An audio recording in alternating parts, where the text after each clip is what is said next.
Subhanahu wa Ta'ala. Amin. Mudah-mudahan kehadiran kita semua ini menjadi sebuah menggugurkan sebuah kewajiban, sehingga dengan menggugurkan kewajiban kita mendapatkan pahala yang berlipat ganda. Amin. Dan diampuni segala kesalahan serta kekhilafan dan serta dosa-dosa kita.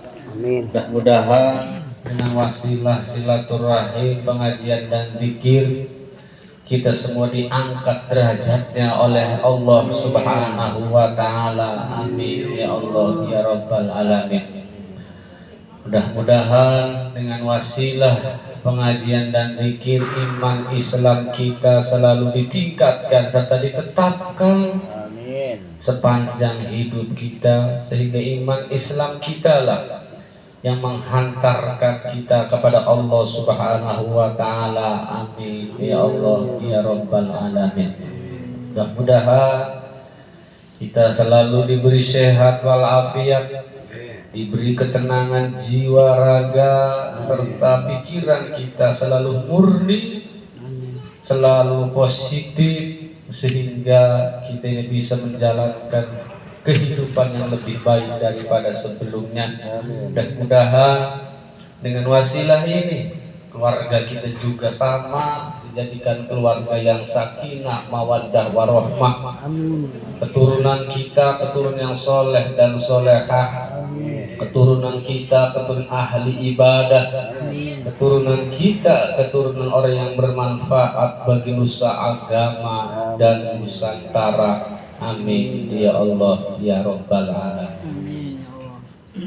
Salawat teriring salam mudah-mudahan dilimpahkan ke baginda alam, yakni Habibana wa Syafi'ana wa Maulana Muhammad Sallallahu Alaihi Wasallam. Berikut keluarga besarnya, sahabatnya, pengikut setianya, seluruh muslim muslimat, bil khusus jamaah Thariqah Qadiriyah wan Naqsabandiyah Mubarak. Mudah-mudahan kita sebagai umatnya, selaku umatnya, mendapatkan syafaat kelak nanti di hari kiamat. Amin ya Allah ya Rabbal Alamin. Matanya ngantuk padahal sudah ngopi, cuacanya panas, istri sudah menunggu. Pulangnya jangan malam-malam. Pengertian dong sedikit, ibadah di rumah juga sama, banyak ibadah konon katanya. Iya dong, hidup kita itu jangan terlalu egois, ya kan? Ibadah bukan ngaji saja, ibadah bukan zikir saja, ibadah bukan sholat saja, ngekepir habigah pada baik ibadah. Kalau saya sih ya suaminya di sini, istrinya di sini, ya nanti setelah ngaji di sini ya nggak apa-apa, ibadah tambah lagi. Jadi mohon pengertiannya karena saya masih muda, istri saya masih muda. Mohon doanya.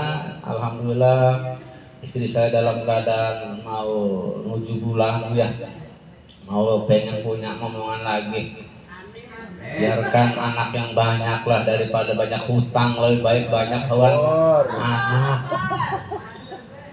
Sing gede itu awalnya banyak hutangnya itu. Kata suaminya terserah lah masing-masing aja. Saya emang enggak, terserah aja. Iya, yang hutang istrinya aja yang bayar suaminya, kan jaka seung bawa bolong. Itu salah aturan itu coy. Iya, istrinya yang bikin paket, pesen paket, suami yang bayar. Itu namanya salah aturan.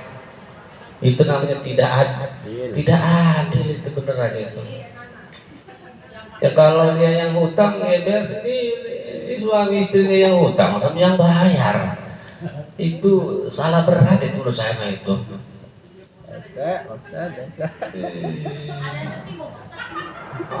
Terserah. Istri saya menggelak hutang, ngapain? Jadi jangan ya, ibu ya. Udah panas tuh cuacanya udah panas, masa hatinya mau panas lagi sampai kering itu suami minggu sekali paket.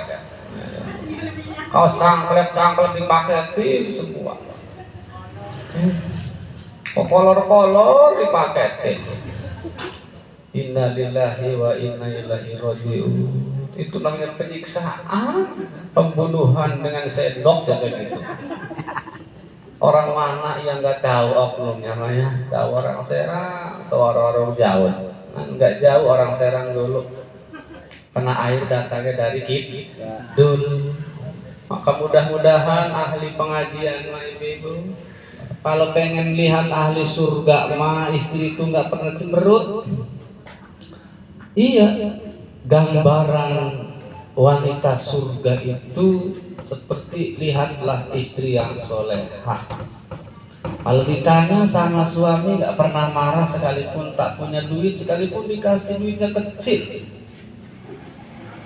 Kalau seorang istri dikasih duit sama suami melembung baik, cocok baik, kayak pendil bolong, itu bukan ahli surga, namanya ahli neraka. Ayo sebodoh ya, neraka sebodohnya. Ciri-ciri ahli surga ibu kan tahu ya. Ciri-cirinya ini ciri-ciri ahli surga ibu. Ahli surga mah contohnya itu perempuan itu gak pendek. Iya, perempuan ahli surga itu perempuannya gak pendek tuh. Nggak ada, di surga itu nggak ada yang pendek. Jangkis, tahu jangkis? Jangkung kurus najis. Ini bener, gendut. Nggak ada lagi, nggak ada lagi. Nggak ada yang jangkung, nggak ada yang gendut, terus nggak ada yang kecil, nggak ada pokoknya. Pokoknya yang jangkis pokoknya ya. Ini bener ini. Ahli surga itu ketika suami dalam keadaan terpuruk hidupnya, ekonominya, usahanya, apa bicaranya Kang? Bukan kakang aja yang susah usahanya, tetangga kita pun dagang es kemarin kehujanan, dagang bakso pun baru keluar dari gang udah ketabrak motor. Nah itu namanya istilahnya ciri-ciri ahli surga. Ahli surga. Jadi jangan manas-manasin lagi cuacanya panas. Dasar wong lanang bongong usaha nggak mampu nggak bisa merokok besi wakil babadong turu waduh wis aja dinggo bahasa mau konon. Ini nyata ini apa begitu ciri-ciri ahli surga perempuan mas selain soleh tak pernah merengut, penuh dengan pengertian, nggak pendek nggak gendut nggak hitam lah nggak ada nggak hitam nggak ada pokoknya. Iya benar. Ahli surga itu perempuan itu ibu-ibu sekalipun bidadari itu cantik. Bidadari itu cantik tapi kalah dengan istri kita kelak nanti di surga. Jadi jangan khawatir. Benon nanti kalau ahli surga bos pokoknya mah. Di surga mah nggak pernah meludah, nggak pernah BAB, nggak pernah kencing lagi. Minumnya pun kelihatan, tenggorokannya ini tenggorokan kelihatan. Bahkan betisnya pun betis seorang perempuan itu kayak inten yakut yang ditretesin dengan inten dur. Masya Allah. Itu bidadari. Jadi sekalipun nanti suaminya punya bidadari 70 lah, kita istrinya, lah kita itu rajanya, ratunya. Jadi 71. Kalau istrinya 72. Jadi secantik-cantiknya bidadari di surga diciptakan oleh Allah dari cahaya itu bidadari, tapi tetap kalah dengan istri solehah kelak nanti menjadi rewang di singgah sana surga. Nanti di sana ada wildan. Wildan itu sama ciptaan Allah Subhanahu wa taala untuk merewangi kita, untuk menjadi bujang kita. Wildan itu la umma wala abah, tak punya ibu, tak punya bapak. Itu mutlak kudrat Allah Subhanahu wa taala untuk pendamping kita kelak nanti di surga. wildanum mukhalladuna biaqwabi wa barika wa ka'sim min ma'in. Surat Waqiah ya. Jadi jangan iri ibu ya, tetap sekali ibu-ibu ahli surga tetap punyanya satu saja, AA yang tercinta. Kalau suami masuk surga selain istri sendiri, yaitu adalah bidadari 70 bidadari. Kenapa disebut bidadari? Li'annal hurral aina istadda bayadu bayadiya wasawadu sawadiya. Disebut bidadari itu matanya putih bersih hitam sama matanya kita, tapi bersihnya putihnya putih bersih, hitamnya hitam bersih.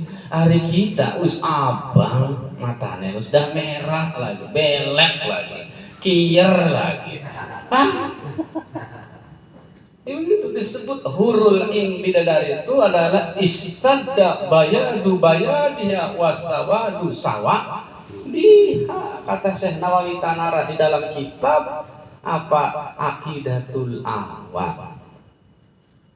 Jadi mudah-mudahan kita semua ini adalah penghuni surga. Itu Bainun bidadari, andai kata rambut, satu helai rambut bidadari ditaruh di permukaan bumi, la adoat kullul ardi, maka itu bumi, semua permukaan bumi akan terang menerang jika rambut bidadari ditaruh di permukaan bumi. Saking indahnya bidadari. Untuk siapa bidadari? Ya untuk kita adalah seorang mukmin. Nanti dinikah di sana, dinikah ya. Nggak sembarang nanti di surga, enggak, tetap dinikahi dengan kita. Dalam ilmu tauhid, ketika seorang laki-laki masuk surga, selain kita membawa istri kita, kalau istrinya ahli surga, kalau ahli neraka ya terserah masing-masing aja. Maka itu bidadari akan dinikahi oleh penghuni surga orang-orang mukmin. Itu nikah dulu ya. ini kan di sana enggak sembarangan, enggak Pak. Nanti tetap dicupik. Kalau ya saya 70, ya kan, Marohimi 70, itu 70, itu. Nah bedanya di sana nikahnya enggak make apa, enggak make tenda, enggak make ke KUA, enggak repot ke sana ke sini bikin tape, bikin enggak. Di sana sudah disiapkan praktis, tetap prakteknya menikah dulu. Wallah cara dengan apa? Itu benar harus kita yakini, wajib mengetahui bahwa bidadari nanti di surga ketemu dengan kita seorang mukmin tetap dinikahi. Itu akidah. Janganlah itu mau enggak, saya dipertanggungjawabkan ada di kitab yang namanya kitab Aqidatul Awam. Jadi sekalipun di dunia yang nggak pernah kawin, kalau masuk surga insya Allah kawin nikah pokoknya di surga dengan para bidadari. Nah, tetap orang tua mah di sana nggak ada yang surga. Orang tua nggak ada yang surga. Nenek-nenek mati nggak masuk surga enggak? Percaya tidak? Iya, nenek-nenek nggak ada yang masuk surga. Nenek mah.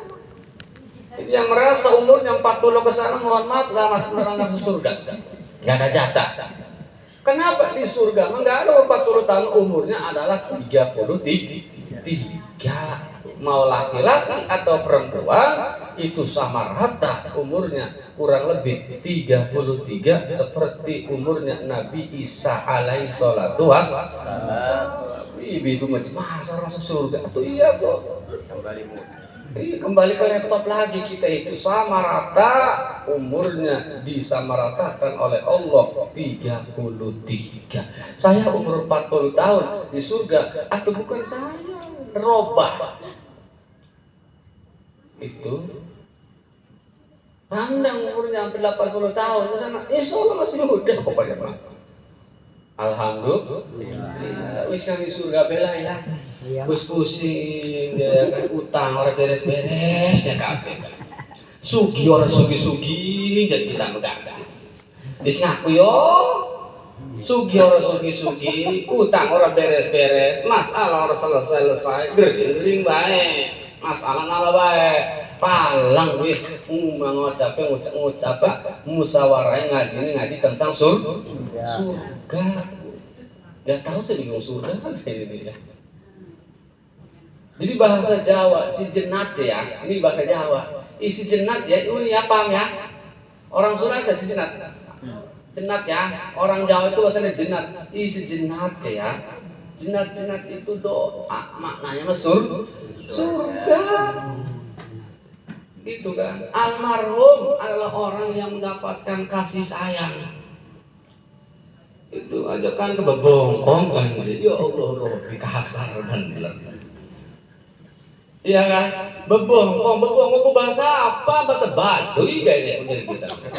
Tapi kalau si jenat itu bahasa Arab, artinya siapa tahu si perempuan laki-laki si jenat kemarin yang meninggal dunia itu adalah doa supaya ahli surga. Dan disebut almarhumah, mudah-mudahan orang yang mendapatkan rahmat sekalipun dia banyak dosa. Jawab dia bebongkong nih anak aja. Wajar be kamu jadi bongkong, karena apa sholat orang ngaji orang puasa orang apa enggak begitu tetep lah ya kan mau bongkong supaya senang tuh bongkong jenat gitu. Kalau kita ketemu bongkong, pocong jangan bongkong, ayo jenat gitu. Ayo jenat, ikut nantinya. Bang cepet jenat, ikut Bang Imin, ikut. Innalillahi wa inna bawa aja sih nggak apa-apa. Bawa bongkong mah nggak pengen ngopi, nggak pengen apa, paling nggak anyep sepule. Saya percaya tidak percaya itu apa-apa. Ini mitos. Ya kan ya, mitos tapi yang benar itu bahwa lebih suap itu. Kata orang Jawa dulu mah kalau dimasak apa langsung spontan itu dingin, itu didemak di bongkong gitu ya. Dipikir apa bener apa orang, apa bener ini. Saya juga kadang-kadang rada kagum itu. Karena saya pernah cerita, ini cerita nyata. Suatu ketika saya itu ceramah di daerah Cekele, Cirwas, Pasar Dukuh. Beres ceramah, udah mateng geremasannya mah, Pak Yusef. Itu nasi udah 2 jam mateng-mateng. Ini nyata ini bukan hoax, bukan dipertanggungjawabkan kayaknya. Ini bukan dong cerita nyata. Beres ceramah, udah lapar. Mana nasi? Ya Ustaz. Itu nasi ini udah matang 2 jam, apa iya sih?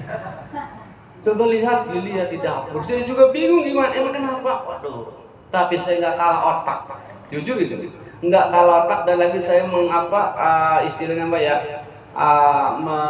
menyimpangkan sugesti masyarakat tersebut. Iya jadi demak bebongkong, jadi wong itu sing masak gue di demak bebong, kalau di demak disentuh dipegang bebong, terserah mau bebongkong mau didembit kata saya nggak takut bener. Ceritanya saya ngambil beras setengah liter, minta sama tukang dapur, malam lagi haid banyak berasnya kan. Saya cuci berasnya, diambil air berasnya itu, saya siborin di beras tersebut, dibaca apa sih bismillah salawat pokoknya mah. Sampai saya itu ya bebongkong ya kucing mas, lu masih aduh kita nengelek. Ini nyata ini Bapak, yang bener nasi itu saya pegang, saya sentuh, panas tapi merisin. Inna roji'un kata saya. Itu paling lewat seperempat menit matang itu nasi. Jadi percaya tidak percaya mitos tersebut, tapi kenyataannya. Lah nanti menurut saya, udah sini Bang jangan bahas bongkong jenat, hai jenat. Gitu. Saya ngomong, hai jenat, jangan mengganggu ya. Saya udah lapar matang. Itu nasi. Jadi kalau orang hajat itu ya bukan mitos, banyak ya orang hajat kasih udah matang-matang. Iya, diomongin jenat gitu, jenat kasih air pesusun beras. Insya Allah baca sholat Nabi, baca bismillah apa aja, insya Allah cepat matang. Dari siapa gurunya? Enggak tahu saya, pokoknya guru sendiri kasih saya mah. Karena saya pesantren aku belum pernah dikasih ilmu sama abah pun saya belum kasih tahu gitu-gitu. Berhubung saya nggak kalah otak, masa bicara masih nggak bisa. Ini nyata Allah Subhanahu wa Ta'ala memberi jalan, yaitu alhamdulillah nasinya matang. Jadi bahasanya kalau nemu bebopong jangan dong jenab atau almarhum. Kalau kenal bebopongnya yasinnya, ay almarhum siapa? Juminten, jenab Juminten gitu. Enggak marah. Tapi kalau mau dipakai sama bopong, kapan selamatannya jadi kan? Jadi artinya jenab atau almarhumah itu adalah sebuah doa. Antas bagaimana supaya kita masuk surga? Al jannatu uiddat lil muttaqin. Hanya surga itu ditempatkan untuk orang-orang yang bertakwa kepada Allah Subhanahu wa Ta'ala. Kalau orang bertakwa enggak nanya itu kiai, enggak nanya itu turunan nabi, enggak nanya tukang siapapun. Setiap orang yang takwa di hadapan Allah, sekalipun dia bukan turunan nabi, sekalipun dia bukan turunan bangsawan, sekalipun bukan turunan kiai, tetapi kalau kita takwa di hadapan Allah Subhanahu wa Ta'ala, la budda al jannatu uiddat lil muttaqin. Itu surga akan disiapkan untuk orang-orang bertakwa kepada Allah Subhanahu wa Ta'ala. Maka kita ini ngaji di sini tidak ada lain supaya kita ini jadi orang takwa. Tahu takwa? Mengapa? Menjalankan perintah Allah, menjauhi larangan Allah. Bukan takut sama yang tua. Ini mah takut sama yang tua nih batin. Jadi intinya kita dikir, kita ngaji, kita sholat, kita puasa supaya takwa. Puasa supaya takwa, ngaji supaya takwa, dikir supaya takwa, sedekah supaya takwa, ibadah supaya takwa, kerja supaya takwa. Maka orang yang takwa la budda al jannatu uiddat lil muttaqin. Bukan al jannatu uiddat lil ulama wal habib wa nasabi nabi. Tidak ada surga disiapkan untuk turunan nabi, disiapkan untuk habib, untuk ulama, enggak ada. Disiapkan untuk pejabat juga tidak ada. Tapi surga mutlak disiapkan untuk orang-orang yang bertakwa di hadapan Allah Subhanahu wa Ta'ala. Ya rugi Pak kalau kita yang ngaji sholat, kalau nggak tahu omongnya cari apa? Mau kita usaha cari duit. Ya kita usaha cari duit. Kalau kita punya duit ya terserah mau beli motor, mau beli mobil, mau beli kasur, mau beli rumah, mau beli apa aja. Gitu kan. Ya kita punya ilmu, kita ibadah, sholat, ngaji, puasa supaya apa? Takwa, supaya jaminannya surga. Nah, kenapa supaya kita mati surga? Proses masuk surga itu enggak blak. Tidak langsung kita mati masuk, enggak, ada proses. Imam Ghazali pernah berkata, an-nasu kulluhum halqa illal amilun wal amiluna kulluhum halqa illal amilun wal amiluna kulluhum halqa illal mukhlisun. Seluruh manusia akan rusak, akan binasa, akan hancur lebur kecuali orang-orang yang punya ilmu. Bukan kiai, punya ilmu. Ya kalau emang kiai, waduh berat dong. Siapakah selain ulama, santri, jamaah? Tiga doang. Kiai, santri, jamaah. Itu insya Allah termasuk orang yang punya ilmu.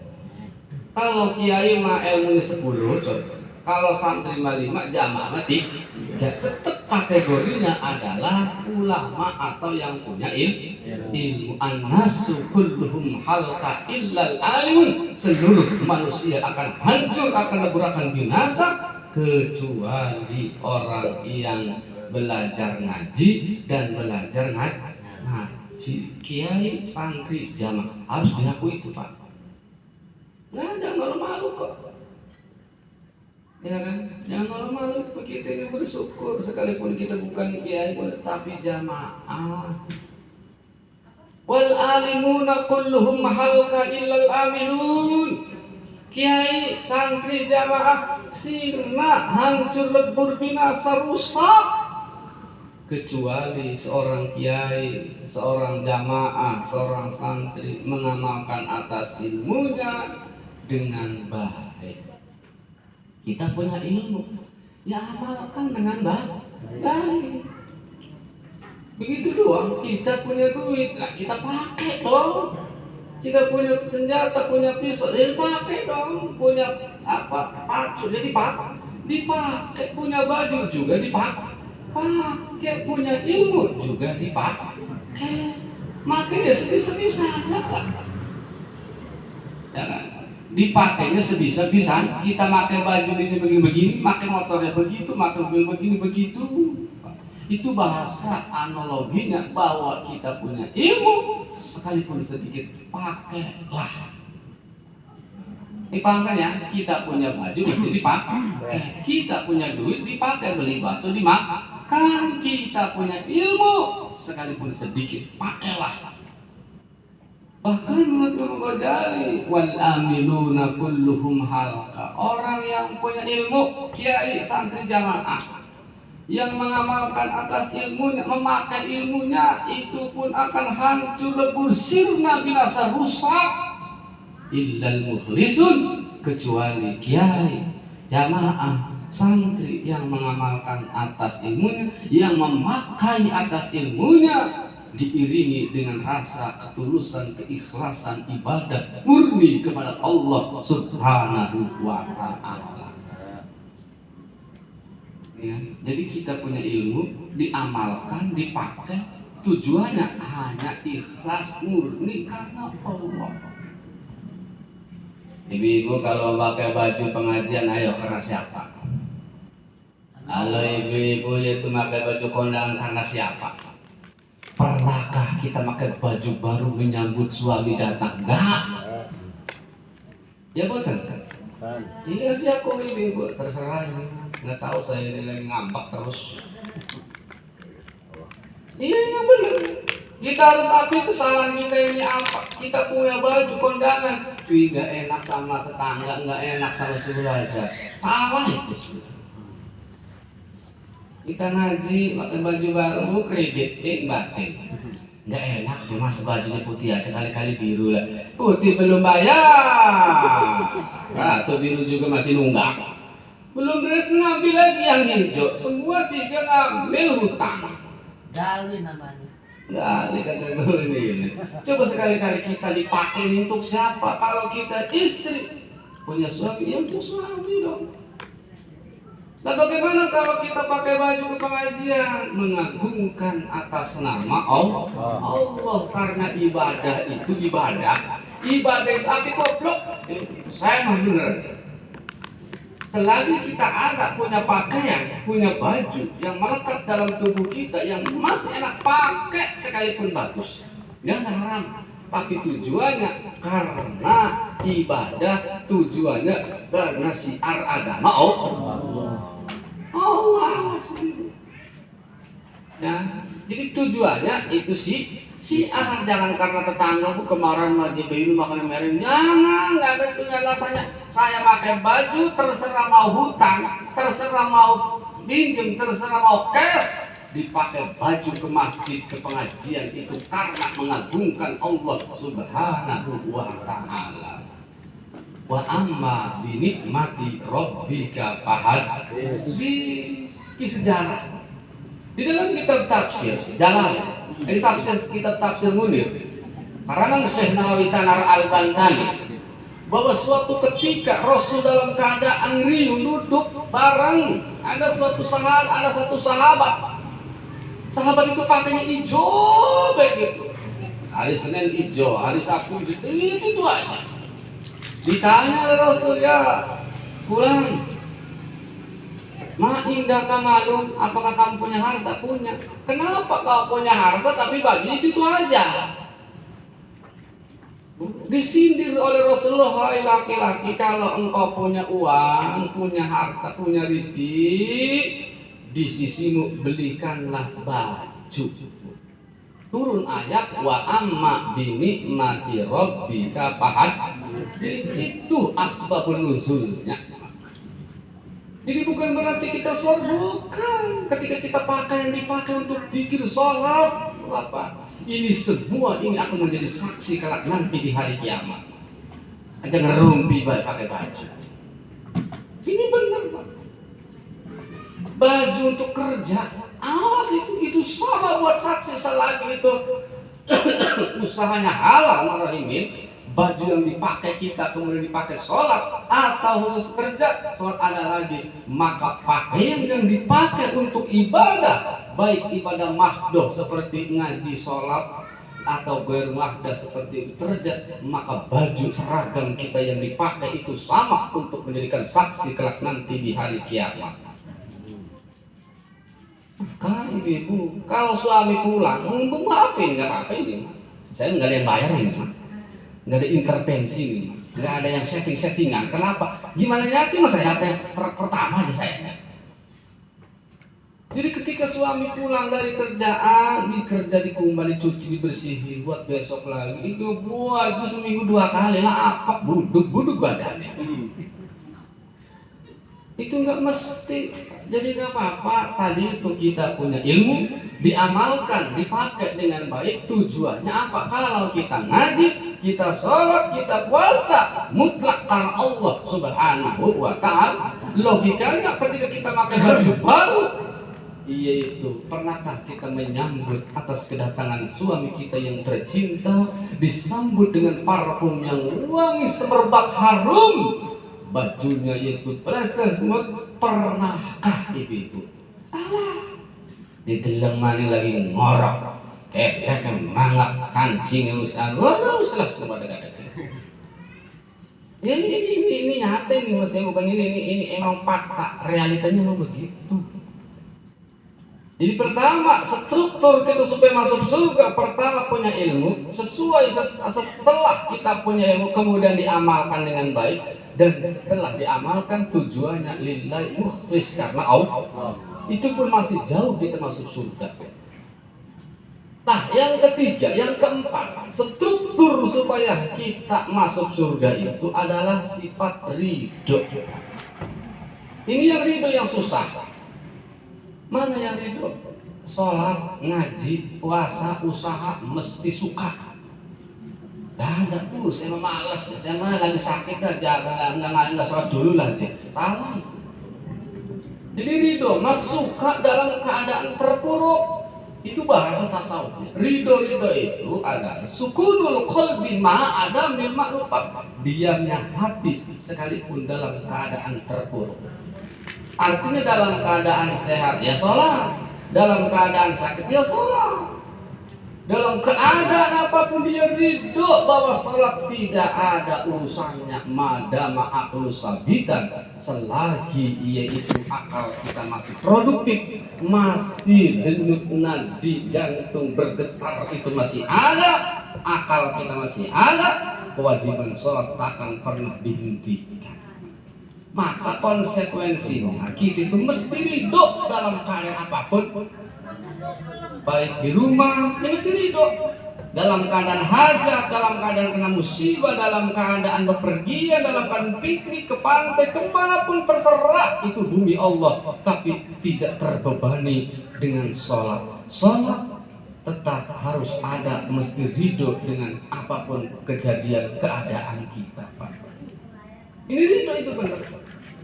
Ini sekalipun kita ini punten-punten punya ilmu, mengamalkannya ikhlas. Kalau kita masih ngegerunak, wih, biar ngobrol di waktu dohor, nah itu namanya tidak ridho. Berarti kita merasa terbebani dengan waktu sholat. Itu begitu konsekuensinya. Lagi enak-enak nonton bola, wih, maghrib dia, ayo.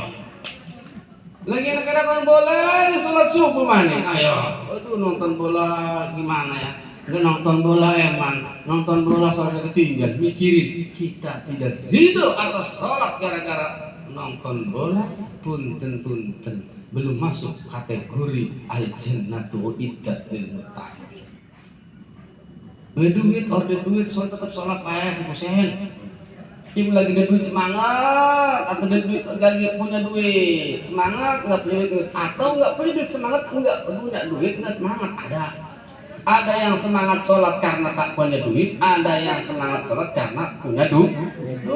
Mau punya duit atau tak punya duit, kita sholat jalan terus karena kita ridho terhadap radhiyallahu anhum wa radu'an dzalika liman khasyiya rabbah. Allah ridho, kita ridho. Ciri-ciri adalah orang yang takwa, takut kepada Allah subhanahu wa ta'ala. Surah Al-Bayyinah akhir surah. Radhiyallahu anhum wa radu'an. Kalau Allah ridho kepada kita, kita pun ridho kepada Allah. Barulah zalika, mereka itu adalah orang yang takut kepada Allah. Dipaham ya? Ini struktur termasuk surga, terserah mau bapak ikut termasuk saya. Lah setelah kita ridho apa yang telah ditentukan oleh Allah Subhanahu wa ta'ala tentang kewajibannya, tentang keharamannya, kesunahannya, kemakruhannya, barulah kalau kita bisa melewati finish tersebut, jalur tersebut, ilmu sedikit ada diamalkan, kemudian ikhlas dan ridho, barulah kita mendapatkan predikat rahmat Allah Subhanahu wa ta'ala. Begitu. Kasihlah kunci predikat namanya rahmat. Kalau orang sudah mendapatkan kunci rahmat, atau di mana aja tadkhulul jannata min ayyi saat, masuk surga dari manapun masuknya bebas. Punya kunci, punya kunci duplikatnya. Oh ya begitu. Ya kan? Jadi kalau orang contoh kita itu masuk kemana? Contoh kita itu masuk ke bank, atau contoh masuk kita itu ke hotel, nggak nanya duit, yang penting ada kunci. Ada kuncinya ketika kita di lobi, ya bahasa hotelnya, makanya kita di lobi baru dikasih kuncinya, nggak mesti tinggal buka doang, masukin kartu, ya kan ya, nggak pakai kunci, terbuka semua pintunya, bahkan nyala lampunya, cukup dengan kartu. Jadi kalau orang sudah mendapatkan rahmat Allah Subhanallah, lantas bagaimana kita mendapat rahmat Allah kalau kita tidak ngaji? Ya, kerja kagak apa kagak? Bagaimana kita masuk hotel karena kita nggak tahu bagaimana kita masuk hotel kalau kita tidak punya duit? Gimana kita masuk hotel kalau kita tidak tahu jalurnya? Gimana kita masuk hotel kalau kita tidak suka? Inilah logika atau yaitu tolak ukur. Jadi rahmat Allah itu begitu. Rahmat Allah menggana jadi orang kaya enggak. Sekalipun orang kaya masuk hotel nggak punya kunci, nggak bisa. Sekalipun orang miskin kalau sudah mendapatkan kunci tersebut, maka ditempel belakangnya terbuka, dinyalain, ditaruh lagi di dekat pintu belakang itu, nyala. Siapa yang belum tahu hotel? Seolah orang sini tahu semua lah, ya kan? Untuk pindah-pindah dia mau sewa hotel, batik, hotel ketum, sekali-kali gitu. Kenapa masuk hotel? Ya ini gitu, nggak tahu itu pengaji masih jagung suruh masuk hotel itu apa? Investigasi. Bener tidak? Insya Allah saya pak kamu juga sudah kebidakan saya. Terus jangan kira ustadz itu kayak bidakara, saya bidakara sampai tebak tuh. Alhamdulillah sekalipun ada pusing juga gimana oleh BAP-nya ini ya. Ya itulah istilahnya, umpamanya ilmu, amal, ikhlas, barulah mendapatkan rahmat Allah. Kalau orang sudah mendapatkan rahmat Allah, insya Allah selamat masuk surga tanpa terkecuali. Siapapun orangnya, tak ditanya orang mana, apapun nasabnya, pejabat atau enggak tuh. Yang penting ilmu ada tiga, ada ilmu kiai, kapasitas, ada ilmu santri, ada ilmu jamaah. Tenang, kebahagiaan itu tenang. Barulah kita mendapatkan surga. surga al jannatu uiddat lil muttaqin.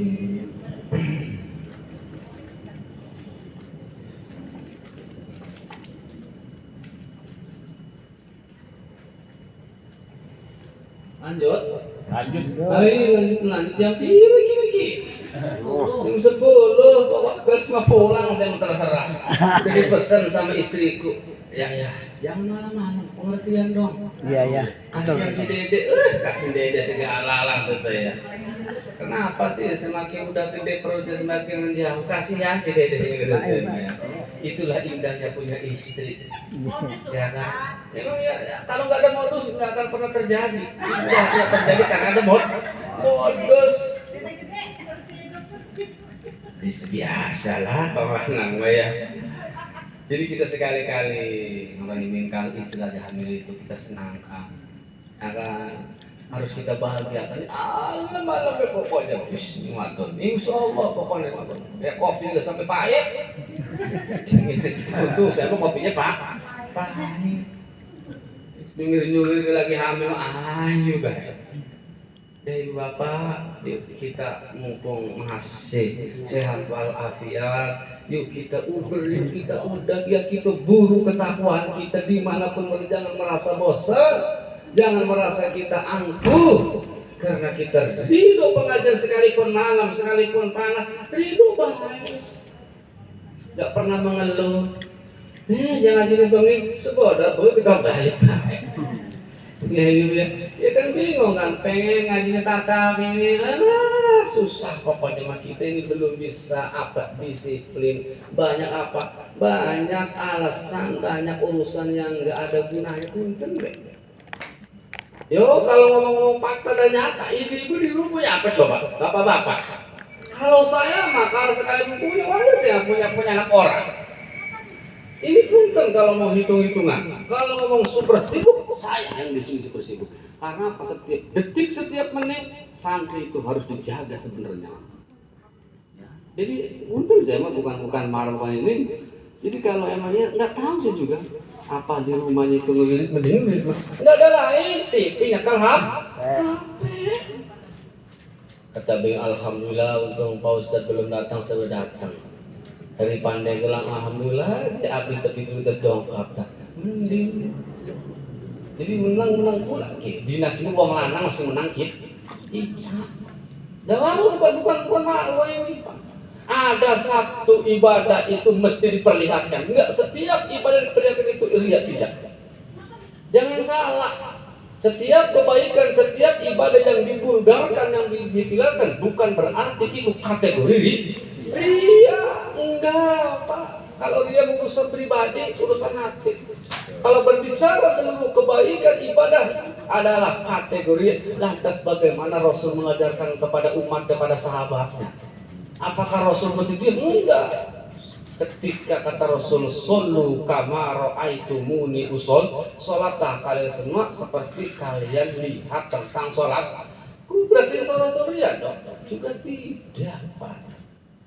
Ada orang yang sodako, alhamdulillah, ya kan, Haji Husin nyumbang di masjid 10 juta, nggak apa-apa. Enggak, ya itu bagaimana rianya? Itu adalah sebuah motivasi. Kalau tidak ada demikian, tidak ada kesemangatan.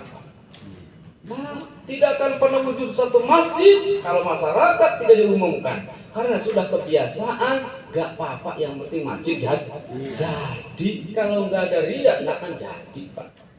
Kan panas, Haji pusing-pusing nganggur 10 juta, saya juga 15 juta lah.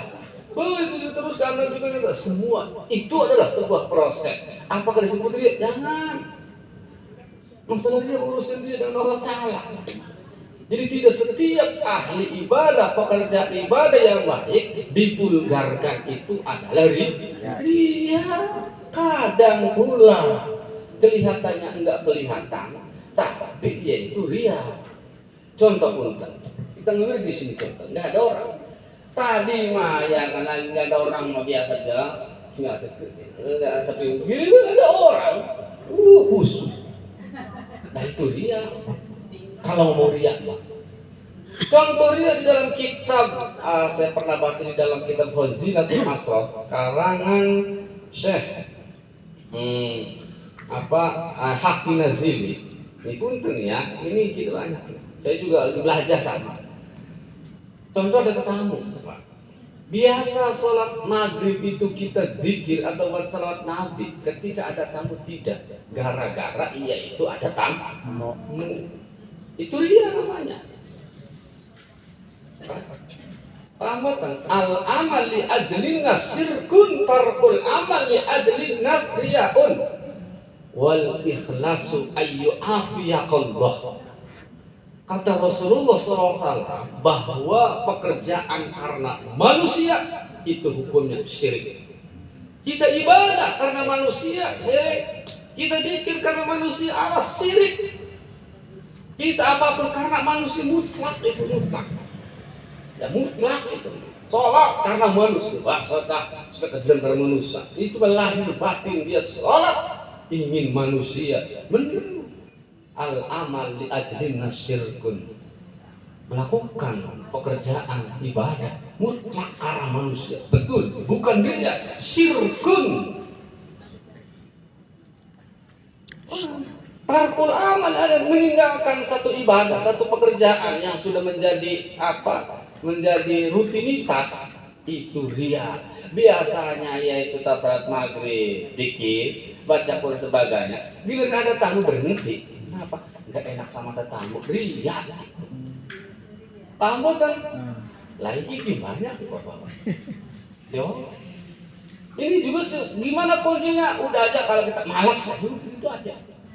Jadi kita ini sugesti kita ini jangan sampai kita nggak bikin, nggak baca ini karena ada tetamu, karena malas tuh bis. Mending begitu. Ya kan? Kalau malas nah itu manusia, tapi kalau karena tetamu, punten. Itu adalah termasuk ria.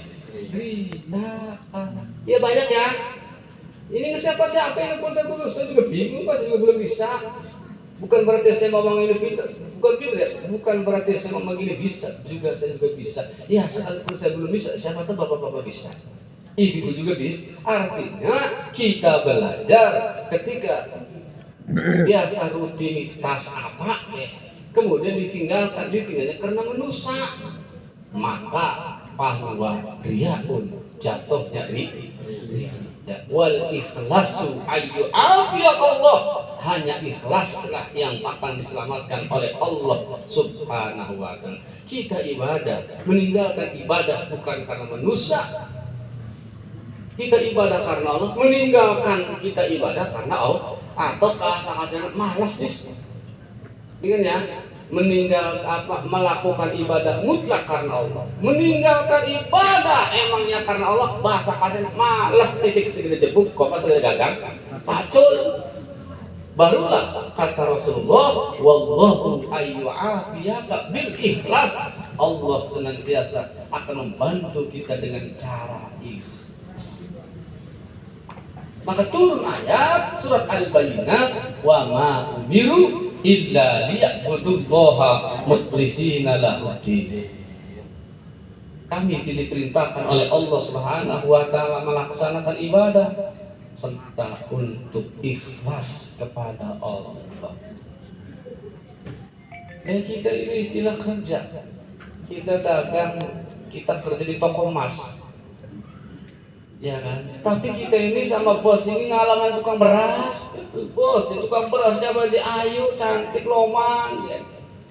Kira-kira gimana? Yang ngegaji apa? Tukang beras, tukang emas. Nah, tukang emas, Pak. Sejelek-jelek juga bos kita.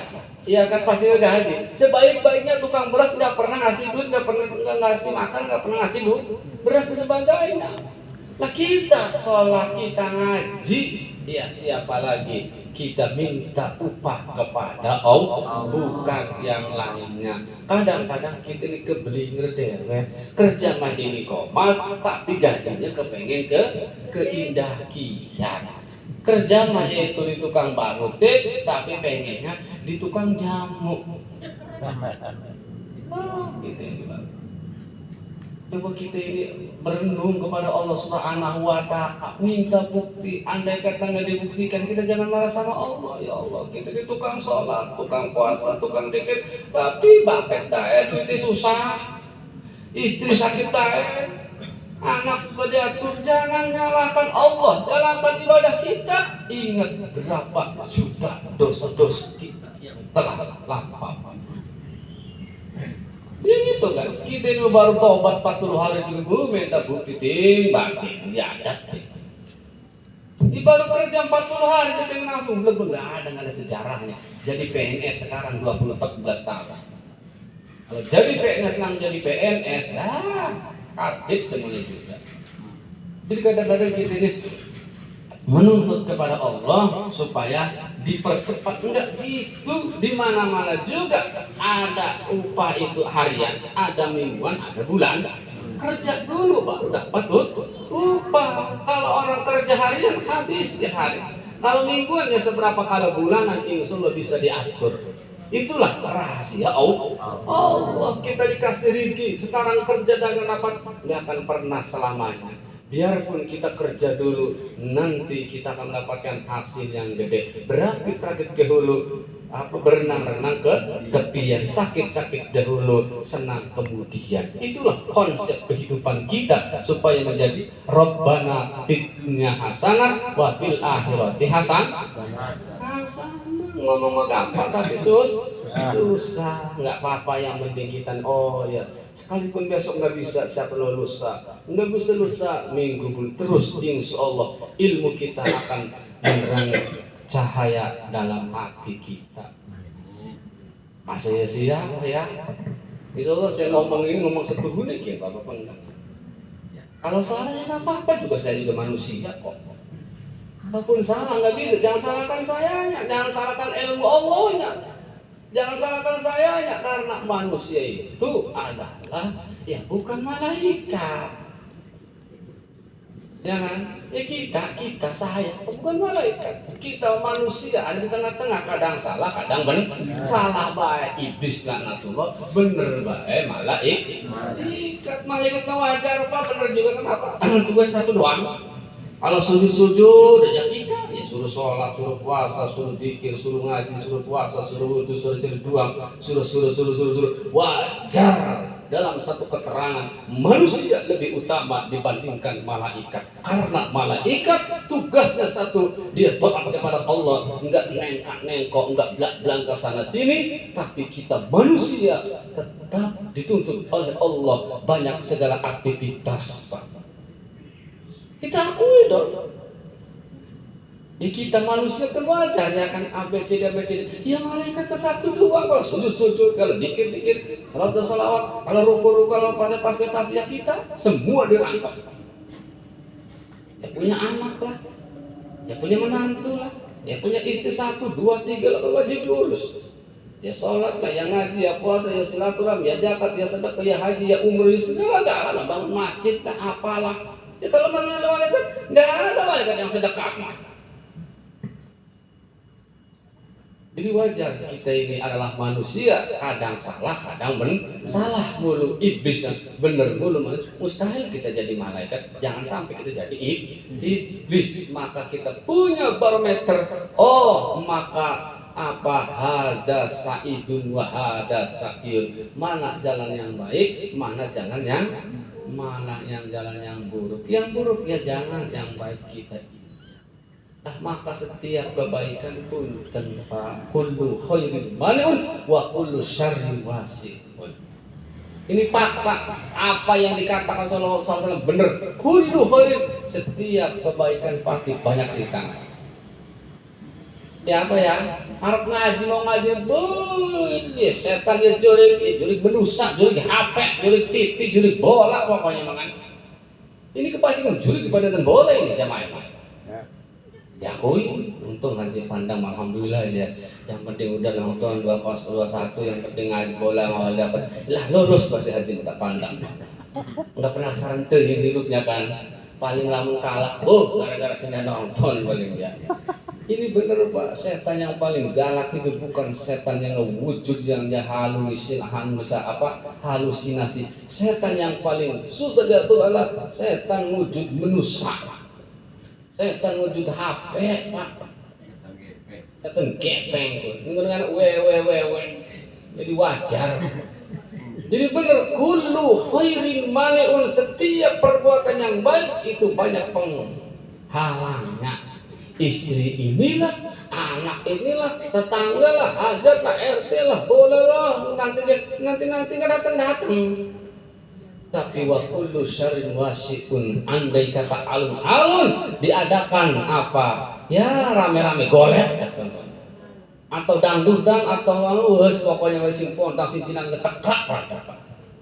Wa kullu syarrin wasi'un, setiap perbuatan yang kurang baik itu pasti ada solusinya. Diberi kesemangatan hidup, itulah namanya fitrah manusia. Maka semakin kita ini tinggi, semakin besar ujian dan cobaannya, disitulah kita menjadi hakikat manusia yang seutuhnya. Liyabluwakum ayyukum ahsanu amal surat Al-Mulk. Liyabluwakum, Allah mengujimu wahai manusia, ayyukum ahsan, supaya kalian semua itu bisa berbuat amal-amal yang baik lagi. Begitu ya. Ya kan? Jadi semakin kita diuji, semakin kita semakin melatih, semakin introspeksi diri, semakin kita ini penasaran. Oke, kemarin saya maksiat, kemarin ini tuh, sekarang saya akan liyabluwakum ayyukum ahsanu amala, supaya kita ini berlomba-lomba berbuat kebajikan di hadapan Allah Subhanahu wa Ta'ala. Jadi kadang-kadang ada ujian ini adalah sebuah proses, Pak. Maka tidak akan pernah mendapatkan ijazah kalau tidak ada kata ujian. Berbuat baik sekalipun ujian, kita itu akan mendapatkan derajat dari Allah Subhanahu wa Ta'ala. Surga tentunya, kebahagiaan di dunia. Jadi kita jangan kalah kalau nggak ada nafsu. Namanya bukan manusia, Pak. Karena di dalam kita ini ada nafsu, ada hati, ya kan ya, dan lain sebagainya. Jadi sekali lagi, jangan kecil hati dengan sebuah ujian dan cobaan. Tanpa akan berhasil tanpa diiringi dengan ujian. Dengan ujian kemudian kita bisa berhasil. Disitulah wa huwal ghafurur rahim. Kata Allah, Allah Maha Pengampun, Allah Maha Penyayang. Maka yang terakhir, alhamdulillah bapak-bapak, ibu-ibu, bapak-bapak mah, alhamdulillah segini Pak. Ini secara tidak langsung Allah ngangkat derajat kita. Amin. Ini harus diakui. Tahaddusan binikmati, siapapun yang datang di sini, apapun profesinya, nggak tahu di rumah pusing datang di sini, ini adalah derajat yang paling tinggi. Berarti kita ini sekalipun pusing, senang dan lain sebagainya, tetap dalam ridho Allah, dalam ibadah Allah, dalam perintah Allah Subhanahu. Ini adalah derajat kita di sisi Allah yang paling tinggi, setinggi-tingginya di hadapan Allah. Ingat, diakui, harus disyukurin. Benar, kalau Allah ngangkat derajat ini benar apa nih kayaknya turun, sok usaha. Ini nyata. Selain topik ini derajat yang paling tinggi. Orang-orang maksiat tapi kita di sini, sekalipun hati nggak tahu lahiriah, tetapi kita dalam keadaan ibadah. Ini adalah ciri-ciri orang yang mendapatkan derajat yang paling tinggi di hadapan Allah Subhanahu wa Ta'ala. Ini harus diakui, Pak. Yarfa'illahu alladhina amanu minkum walladhina utul ilma darajat. Allah akan mengangkat kepada orang-orang yang beriman. Setelah apa? Allah memberikan ilmu kepada kita yang beriman. Utul ilma darajat, diberikan derajat yang paling tinggi. Derajat yang paling tinggi adalah orang yang belajar ilmu, orang yang menuntut ilmu, orang yang mengajarkan ilmunya. Barulah disebut orang yang mendapatkan derajat paling tinggi. Tapi pernahkah bapak-bapak ibu berpikir, apakah anak kita seperti kita? Apakah cucu cicit-cicit mantu kita seperti kita? Coba saya pun terbang. Ya, kita ini jangan egois. Segini mah kita dalam keadaan terpuruk, bisa ibadah, bisa sujud, bisa zikir, bisa ABCD, usaha enak. Pernahkah kita berpikir bahwa anak kita, cucu-cucu kita derajat seperti kita? Nabi Ibrahim ketika ditinggal, ketika wafat, apa yang dikatakan Ibrahim? Ya bunayya ma ta'buduna min ba'di. Apa yang kau sembah setelah ayat tidak ada?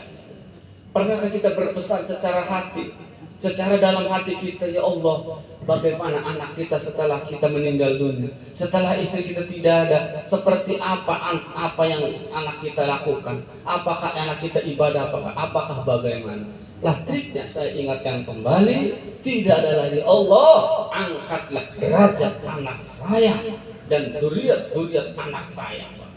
Nggak apa-apa derajatnya melebihi daripada kita. Jadi bapak-bapak ini jangan bukan berarti nggak berhasil, tidak. Saya katakan orang yang paling datang ke majelis taklim, orang yang punya derajat. Anak kita, cucu kita, apakah bisa menjadi penerus kita? Maka titipkan kepada Allah Subhanahu wa taala supaya derajat kita diangkat oleh Allah serta keluarga kita, anak, cucu, cicit, jangga, warang, badut, sisir sampai selesainya. Itu pernah harus kita dipesan, dipatri, dititipkan kepada Allah Subhanahu wa taala. Paham betul? Kita jangan egois. Insya Allah saya pertanggungjawaban sebegitu Bapak. Sekalipun saya ngomong, ya Allah derajat hamba, angkat ya Allah derajat saya, anak istri saya, juga saya santri jamaah pun sama, insya Allah saya laporkan kepada Allah, diterima atau bukan urusan saya. Tapi jangan begitu, saya juga banyak dosanya Pak. aja itu malah saya juga kuat.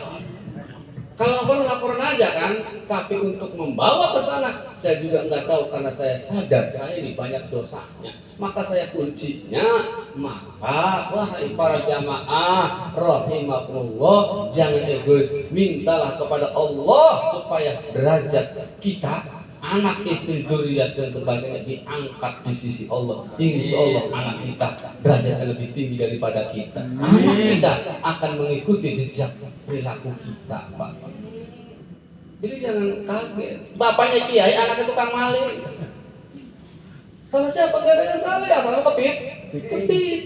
Anaknya juara, anak bapaknya juara, anaknya kiai. Kenapa mungkin si jawara tersebut meneteskan matanya, simpuh di bawah naungan aras, minta kepada Allah, menyesal atas nasibnya, tetapi ia mengatakan, saya ikhlas. Jadi begini, anak saya terus saja, jangan sampai seperti saya. Jadilah anak-anak yang soleh, diangkat derajat, bisa jadi.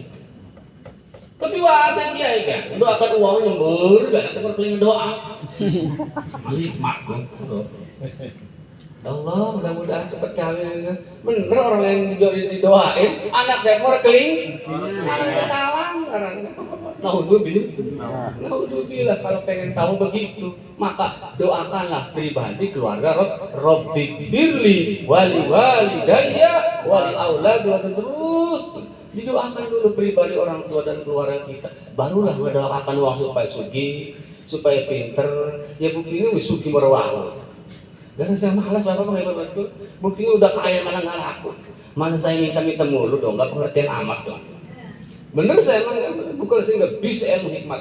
Maaf saya, bukan nggak bisa punten saya. Oh saya diajarin sama abah dari kiai dari mana-mana. Kenapa ngedoain orang lain dia udah sugih biasa aja. Padahal kalau itu dia sugih, saya doa saya udah kaya, kasih yang usaha, orang biadab deh sih mohon. Tapi kalau ngajar ilmu kayak begini, ikhlas udah enak bapak-bapak. Kewajiban mutlak ngajar mah, dipakai syukur nggak dipakai terserah. Tapi kita tidak laknat oleh Allah Subhanahu wa taala. Ngerti syukur nggak ngerti nggak masalah, itu mah nasib wis. Jadi kiai ini nasib. Tapi beda Pak, ngajarin kayak begini dengan doain harus cepat-cepat kaya. Bener aja sih Pak. Kalau baru enggak gitu ya.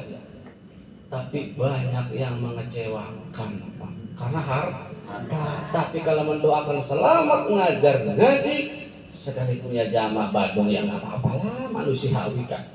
Santri badung itu biasa lah itu Pak. Itu hal yang wajar. Maka saya nggak mau hikmat itu. Kalau saya syariatnya bukan hikmat, sugih saya. Bener syariat itu syariat saya, insya Allah bingung, tanya apa? Karena sewaktu santri 99 suruh berdoa, berpuasa 7 hari. Saya puasa baru selesai, tamu sudah datang. Coba saya udah dites. Sekian santri yang alhamdulillah lulus saya doa. Pada tahun 99 saya puasa di Cidagel Tiaros. Besok malam ini mati geni, sore jam 5 sudah datang. Karena ngapain gitu-gitu kata saya. Sekarang itu waktu itu tahu bawa duit. Jadi lebih enak kayak begini sebenarnya bapak-bapak. Enak kekeluargaan, nggak ada yang tuntut. Ya ngerti-ngerti nggak ada. Mungkin kiai puri gue yang ngajak beli duit jatuh puri.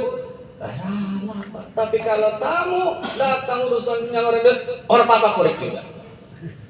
Iya, ada orang datang tamu ini yang minta saya akhirnya ngasih duit. Nggak apa-apa, nggak urus juga, nggak wajib itu. Urusan duit, duitnya tapi urusan ngaji, mending salawatin lohor, harus nggak ya usah nangis. Ini fakta, ini harus saya katakan supaya tahu Pak. Karena urusan akhiratnya nanti juga urusan urusan dunia mah lakum dinukum waliyadin, lelung gua istilahnya. Maka sekali lagi, yuk kita bangun kesemangatan jiwa raga kita, hati kita, mata kita, telinga kita. Mumpung masih hidup, masih semangat, masih muda, masih belum sibuk, masih luang waktunya, lebih baik kita luangkan untuk ibadah khususnya malam Rebo di Masjid Agung As-Saurah. Mudah-mudahan kita semua diangkat dari oleh Allah Subhanahu wa taala dan menjadi orang yang pintar dan bisa mengamalkan serta ikhlas serta ridho sehingga bisa mendapatkan predikat rahmat dari Allah Subhanahu wa taala. Amin ya Allah ya rabbal alamin. Ya, ikan cepat, ikan gabus lebih cepat, lebih bagus, mata sudangan. Itu saja barangkali yang sampaikan. Mudah-mudahan ada manfaat hikmahnya. Salah pasti datang dari saya, benar mutlak datang dari Allah Subhanahu wa taala. Assalamualaikum warahmatullahi wabarakatuh. Waalaikumsalam warahmatullahi wabarakatuh.